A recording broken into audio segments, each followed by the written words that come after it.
The Hussars from Poland made that long Atlantic journey all the way to Havana in Cuba to take on the mighty Cubans in Group B. The tournament started in the light flyweight division with Jozbani Wojtyła going up against Dawid Jagodzinski of Poland. Wojtyła, as seen before, was slick and quick.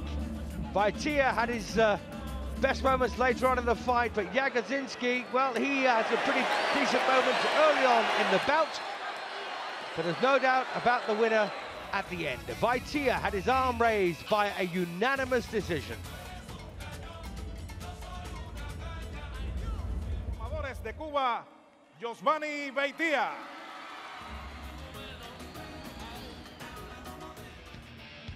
Polish bantamweight Sylwester Kozlowski, well, he had a job on his hands up against Marcos Forestal of Cuba. Forestal, ranked number 9, one win under his belt against a man who'd lost 4 previous contests and ranked number 18. Forestal was just too quick and too neat for the tough Kozlowski. Once again ran out, unanimous points winner.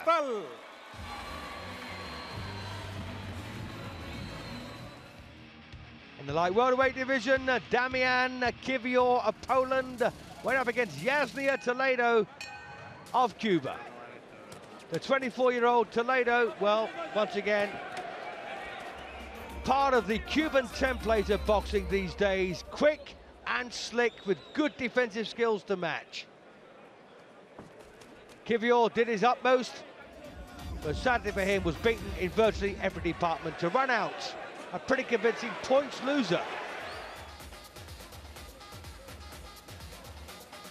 Tomadores de Cuba, Yasnier Toledo.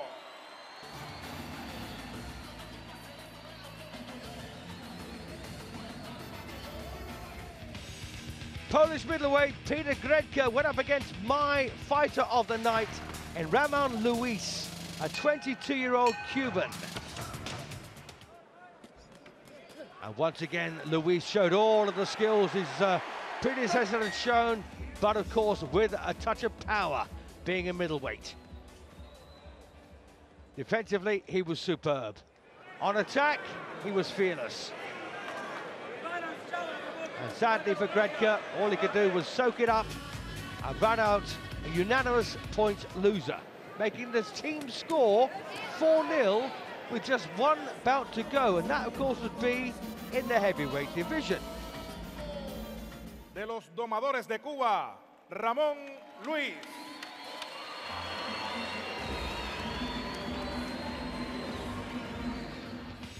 The task of restoring a bit of Polish pride was given to Lucas Zygmunt, the 31-year-old Pole, who was up against Erislandy Savon of Cuba. These heavyweights went at it, but in 1 minute 34 seconds of the opening round, Savon landed a clubbing right on the side of the head, and Zygmunt hit the floor.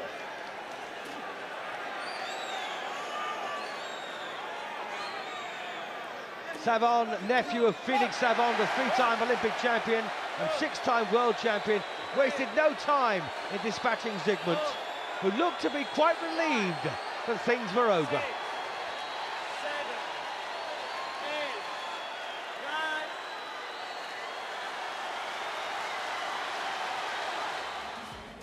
Savon has all the skills and power to turn him into a very, very decent fighter. Number 1 with the World Series of Boxing, and who knows, he could be number 1 in the world in times to come.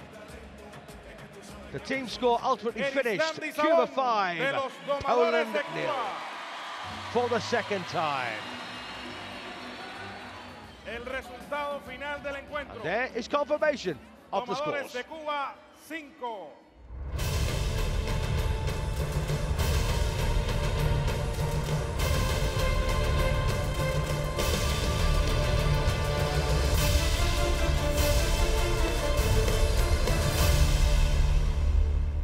With with this 7th leg matchup live from Mar del Plata, Argentina. WSB presented Week 7, Group A, the Battle of the Americas. Tonight, both the USA Knockouts and the Argentina Condors met in a crunch match at the bottom of the table. Should the Condors win here, they'll find themselves back in 3rd place. The Gringos could also scrape into a playoff slot should they grab a surprise win away from home. From the Palacio de los Portes, Mar del Plata, Argentina, tonight always looks set to be an intriguing matchup, with both the Condors and the Knockouts fielding some excellent talent. Not least of which were these two fighters at flyweight. Christian Eduardo Roda took on Sean Simpson. Now, this was a good, clean, but tough WSB performance from both fighters. Roda, the Argentinian, brought the action from the get-go. And apart from some controversy during a lost mouthpiece, where Simpson used the opportunity to advantage himself, Roda, in general, outworked the US fighter Simpson across the 5. And he took the win, putting the Condors on the leaderboard.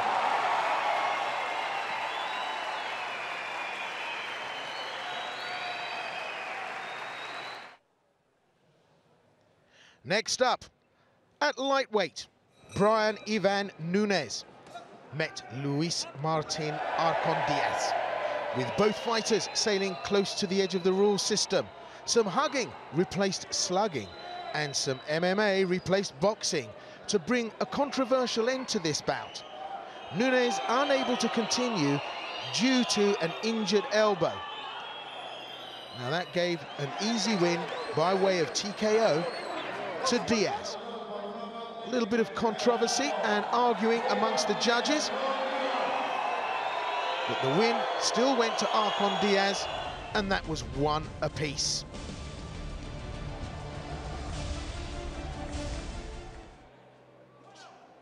At welterweight, Luis Alberto Viron met Gabriel Maestre, bronze medal winner at the World Championships in Almaty. Gabriel Maestre lacked his usual Maestre magic. Up against a very determined Viron, Maestre squeezed through. Now, this was his WSB debut, and some might say a little too close for comfort, but a win's a win, and it was 2-1 for the USA. At super heavyweight, late replacement Leonardo Tabardo, the smiling wild card for the Condors, came in against Mohamed Saleh. Leonardo Tabardo was outreached, outgunned by Mohamed Saleh, but a Herculean effort from Tabardo looked as if there could be a KO upset. By the time it got to the 4th and 5th rounds, well, Tabardo was looking very dangerous indeed. But Saleh was measured all the way. Sailed through to take, well, a not-so-easy win here.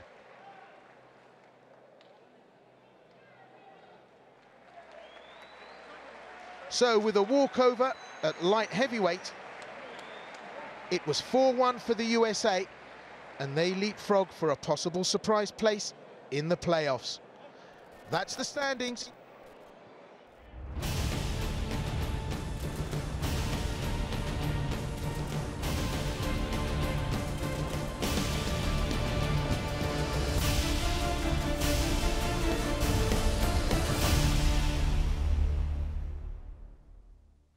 Time for more action from Group B, the Group of Death as it's known in this season's World Series of Boxing. Welcome to Mexico City and the Foro Polanco, as 5th place Mexico Guerreros needed all their warrior-like qualities as they hosted 4th place WSB Bad Boys, the Azerbaijan Baku Fires, in this crucial rematch from Week 2, which the Fires won 5-0. The Guerreros needed a win to build momentum in the back half of the season, while a win for the Azeri could see them go level with Russia in Group B, depending on Russia's result with Kazakhstan, and these first 3 bouts demonstrated just why the WSB is one of the fastest growing, most exciting sporting leagues on the planet. In the light flyweight contest to open up, Joselito Velasquez punched well above his weight. Fantastic performance from the 20-year-old, world ranked 21, as he took on Ibaev, the world ranked number 3 and southpaw, tricky customer from the back of fires.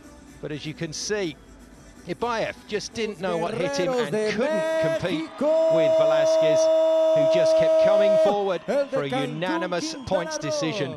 And that meant a point on the board for Mexico. So it was up to the talisman from Baku Fires, Jurmakhanov, to try and hold things together. The world ranked number 5, though, came up against another spirited performance, this time from the teenager, 19-year-old Brian Gonzalez, who found a quite magnificent performance to really destroy the rhythm of Jurmakhanov, and he couldn't find a way into the fight. He certainly couldn't find a way to tag Gonzalez, and Gonzalez frustrated him all the way before using his superior reach to unload with a couple of fantastic punches to convince the judges that he was their man. A quite superb start for Mexico and their 2 youngsters, and another points victory in the bantamweight category to make it 2-0 to Mexico. Then it moved to light welterweight, where Juan Romero was the man flying the flag for Mexico, and he was leading the team into battle this evening, buoyed by wonderful performances from his first 2 fighters. He came out firing on all cylinders, and young Salman Ibrahimov just had no answers at all, and it really was only a matter of time. Fantastic combinations thrown by Romero meant that there were 3 standing 8 counts for the Fires man, and after the 3rd count he was hit with 2 unbelievable body blows, and Romero brought the fight home. Ibrahimov stood up, he was ready to go on, but after that 3rd standing 8, the towel was thrown in, and that was the end of the contest. Romero making it 3-0 to the Mexico Guerreros. Wonderful stuff from them. Juan Antonio Mercado then next out against Sultan Migirinov, and Migirinov, a quality performer, started very well in this fight, gave Mercado all sorts of problems, but then an unfortunate clash of heads meant that there was a nick opened up just above the right eyebrow. The next close encounter between the two just opened that cut up even further, and Migirinov was able to get a point for the Baku Fires, but courtesy of a rather unsatisfactory finish to this one. But a point on the board for Azerbaijan, courtesy of a TKO. So round 4, it all finished, much to the frustration of Mercado, but at least the Fires had something on the board. And so we went to our last matchup, the heavyweight contest. Efedobor Apochi, Nigeria, up against Vladimir Cheles of Moldova, representing Mexico and Azerbaijan respectively. And my goodness me, Apochi unloaded with some fearful blows on Cheles. He had Cheles in all sorts of problems until about halfway through the 4th round, when Apochi started to look very tired indeed. He returned to his stall, and when it was called seconds out for the start of round 5, he just didn't want to rise, and in the end didn't come out. Another TKO, a very bizarre finish to this one. Cheles picking up another point, and I can tell you that Apochi was okay. He was up and about at the end of it, but it's a point for the Fires. It's still a 3-2 win though, and Mexico City remains a fortress for the Guerreros.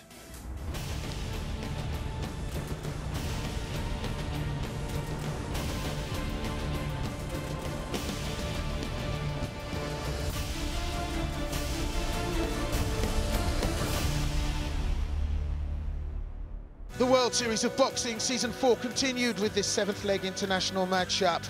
The Astana Arlans Kazakhstan took on the Russian boxing team. The defending champions, wary of the threat posed by the enigmatic Russian team, have lined up some of their best boxers this weekend. At light flyweight, Mardan Berikbayev took on Belik Galanov. Well, Berikbayev, a late replacement, came to do business tonight. And this light fly opener was gritty, fast and furious, and actually a very even match, mate. But over the 5, Berikbayev, who had the edge, focus and determination, squeezed a 2-1 split decision win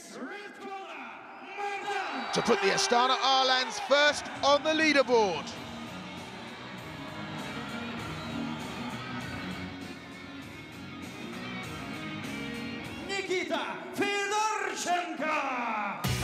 Well, at bantamweight, Mardy Shulikov took on Nikita Fedorenchenko, and these two kicked off right from the first bell. Both fighters pushing the rules boundaries. Fedorenchenko even picking up 2 warnings.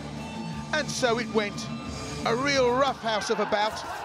But at the end, Shulikov was driven and pressurized constantly throughout this bout with a performance that was brutalicious.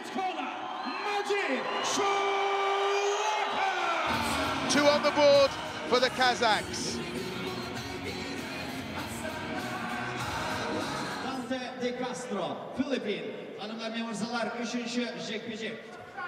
At light welterweight, Ashket Yuliakanov met another late replacement, Maxim Dadashev. Well, this was a pivotal bout in the competition for the Russians.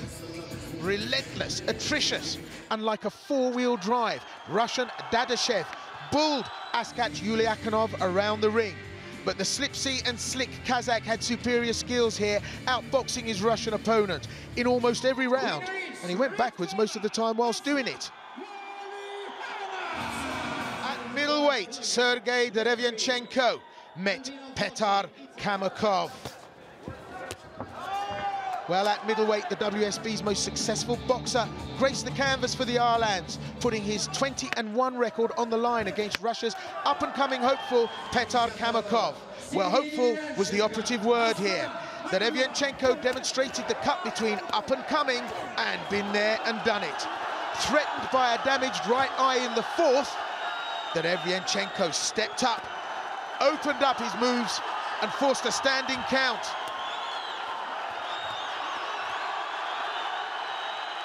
Well, it was all a cake to be walked for the WSB superstar, and that was win 4 for the Arlands.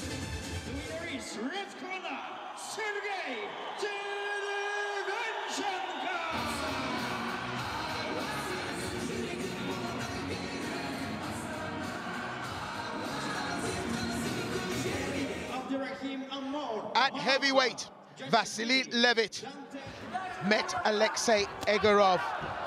Well, Egorov entered hench, imposing and looking very powerful. And he was all those and more during the openers. But Levitt proved 2 old adages here.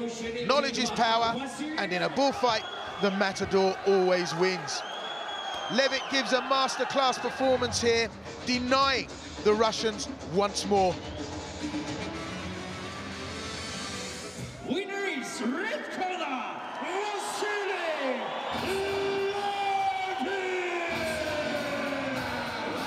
For Kazakhstan, a full house, 5 out of 5. The defending champs now have their eyes firmly set on group leaders and newcomers, Cuba. Hasta la vista, baby. You can keep in contact with the World Series of Boxing on all the usual social networking sites.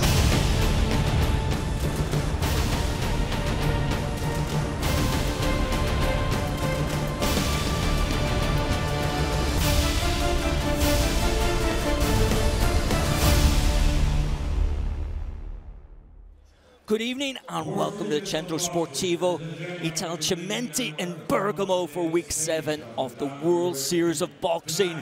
It's Group A and Dolce Gabbana Italia Thunder against Algeria Desert Hawks for you. I'm your match commentator Richard Whittle, and tonight a very important evening for both teams here in Group A.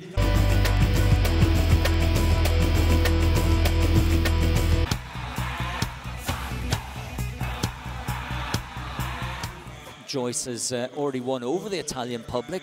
He had an excellent bout in Assisi, where he came out on top with a technical knockout. His opponent at will here in the second round. Again, back into the corner. That's better with the left. Joyce finish it off here in the second round. Again, into that corner. The big right. Montoya really struggling now. He's taking a lot of punishment. The referee has to step in. Once again, it's another standing count. How much more punishment can Montoya take? Shot the body, please. Downstairs. Okay. And really just at ease. And it's big combinations, body and head. One after the other, and that right. And that will stop it. Wonderful right.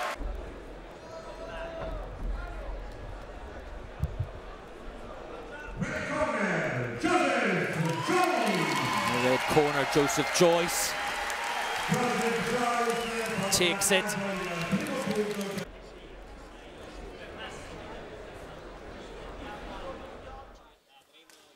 And wonderful left from Mullenberg. Just bided his time there. And Kalor dropping that right arm there. 5 clinical rounds. Oh, that's a wonderful right. And there's another standing count.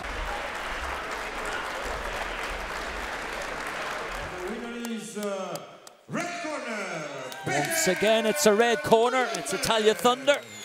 And Peter Mullenberg takes that 50-43, 50-44, 50-44 comprehensive victory.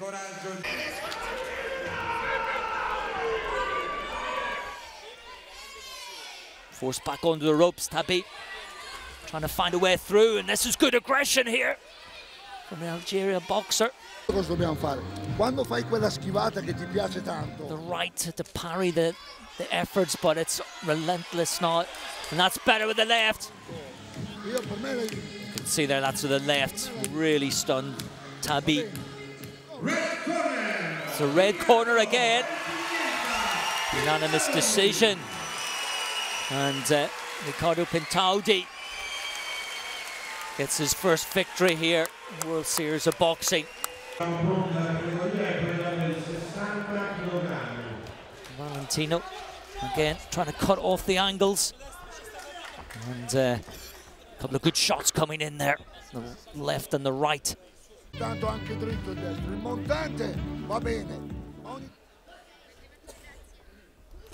No penalty, and there's a good right from Ben Aziz, but it's too late.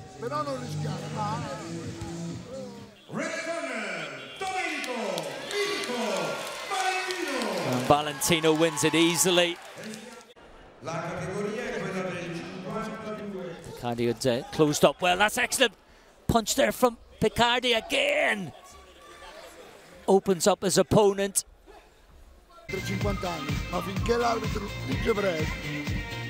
Not allow Kantash to get a shot away when they're close in, and again Picardi with the left, and the left and the right goes to the body. Picardi was aggressive, got inside. The winner is by unanimous decision, red corner, Vincenzo! Well, the red corner yet again gets the decision, Vincenzo Picardi, and a hug there. And that is all from me this evening, Richard Whittle, here in Bergamo. And I'll leave you the final score. Italia Thunder 5, Algeria Desert Hawks 0. Venerdì alle ore 20 per Germania, Italia. Noi ci vediamo.